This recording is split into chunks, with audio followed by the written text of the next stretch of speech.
ngayon, sir. O, nasa right of way ako, sir. Di ba? Sakay. O, tapos kakatan nyo ako, sir. Bulisinahan ko kayo. Nagagalis kayo, sir. Kalag-kalag pa kita dyan. Baka na, sir. Anong kaso ko, sir? Anong kaso ko, sir?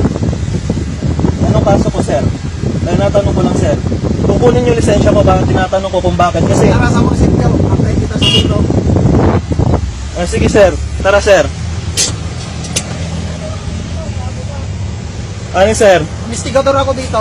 O, yun, wala man problema kahit investigador kayo, sir. Kasi, bakit ko na may ibibigay, sir? Hindi naman kayo kasi authorized dito na, ano, di ba? Hindi authorized. Ay, hindi naman kayo naka-uniform, sir, eh. Di ba? Ay, duty ako. Gago ka. O, hindi, maririnig naman natin yung mga pinagsasabi nyo, sir. Okay lang. Walang problema, Bukain sir. mo yan.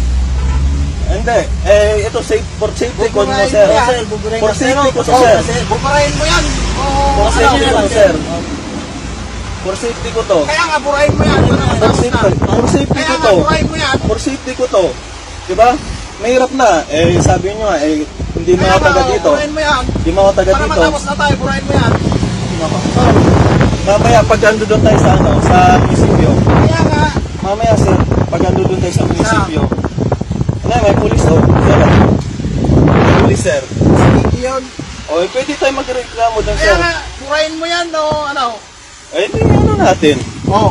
Walang problema yun. Basta Kaya nga, naman sa akin naman, sir. Kayo na nga may mali, sir. Kayo pang ano. Edi burahin mo na yan para matapos na. Nako. Safety ko nga ito, sir. Mamaya kasi magkaanuhan, sir. Mamaya ko ano yung pag ando doon tayo sa munisipyo, sir. Kaya nga, burahin mo muna yan.